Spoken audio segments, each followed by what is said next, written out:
시카고팡새입니다. 메아리 소리 들려오는 곳, 계곡 속에 흐르는 물 찾아서 그곳으로 여행을 떠나요.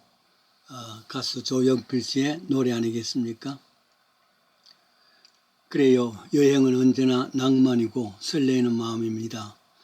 하지만 이 겨울에 여행한다는 것도, 그것도 15시간 비행기에서 갇혀 있다는 것 생각하면 끔찍합니다.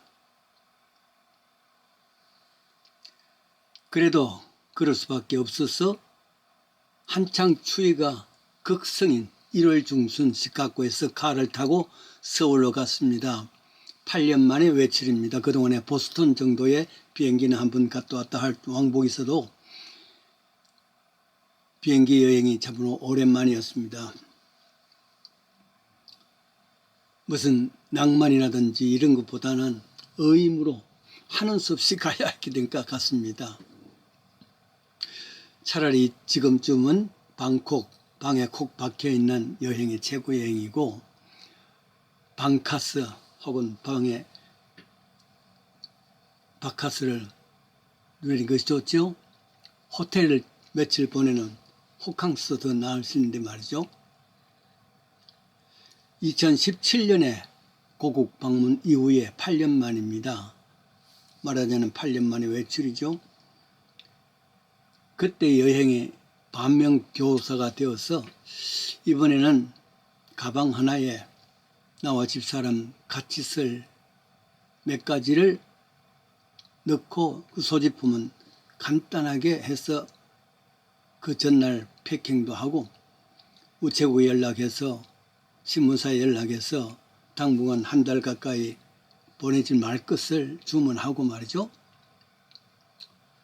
그리고 또 겨울 눈이 오면은 내가 직접 스노우블루로 해결했는데 만약에 없는 동안에 눈이 오면 어떨까 해서 눈치 오는 사람한테 또 부탁을 해서 눈이 오면 치워달라까지 했습니다.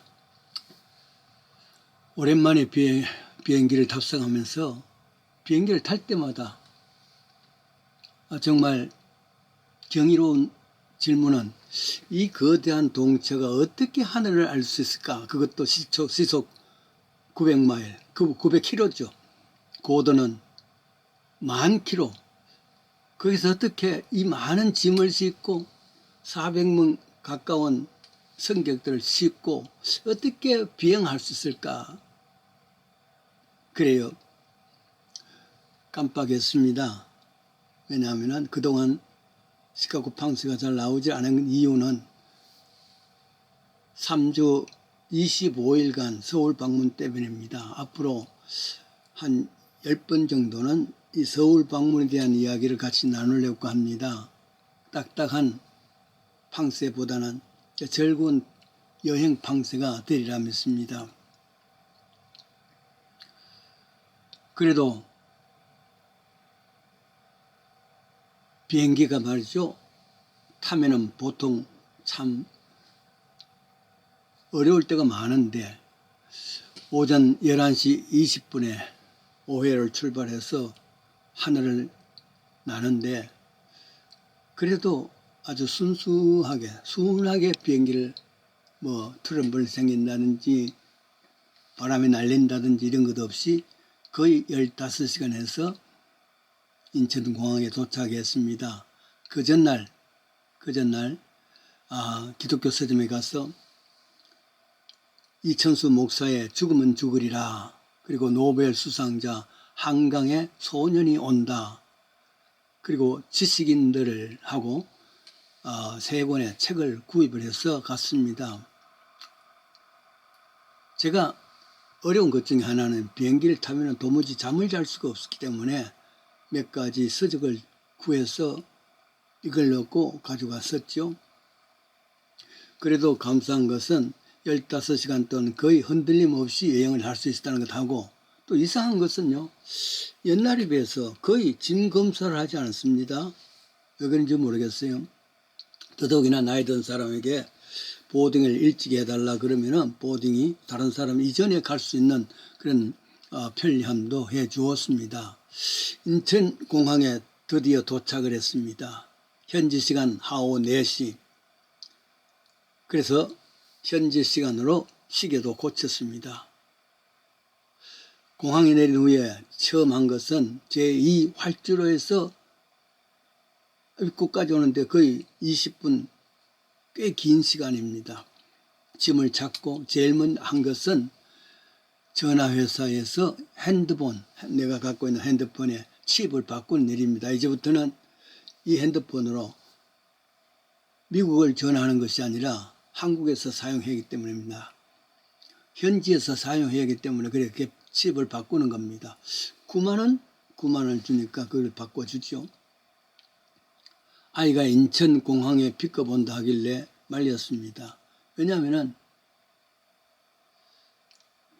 용산에서 인천공항까지 거의 1시간 10분 왔다 갔다 하면은 아마 2시간 반은 걸릴 텐데, 그보다도 내가 차라리 그냥 버스를 타고 가면 좋겠습니다 해서 지난번에 그런 일이 있었기 때문에 그래, 공항에 내리자마자 바로 옆에 터미널에 6001 버스를 타면은 1시간 10분쯤 걸리면은 아이가 살고 있는 용산의 삼각지역에 도착합니다. 거기에 오면 되는 거예요. 두 사람 버스비가 34,000원. 더구나 아이는 내일 졸업 준비를 하고 있기 때문에 바쁜 상황입니다. 그렇게 도착을 하니까 아이가 벌써 나와 있었어. 그렇게 10분 정도 가방을 끌고 가니까 집이 도착했습니다. 예전과 달라서 아이의 아파트가 내 숙소가 아닙니다. 아이의 아파트 그 안에 게스트하우스가 있어요. 편리하지요. 그래서 특별히 그 입주자들에게는 30% 할인해 준답니다. 방을 시카고에서 말하면 원룸 방입니다. 원룸 방을 렌트해 주는 겁니다.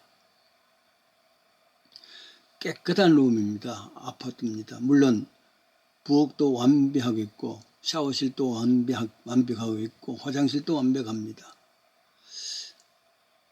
아이의 방에서 서로 불평하게 자는 것보다 이렇게 게스트하우스를 사용하니까 더 편리할 수가 있었습니다.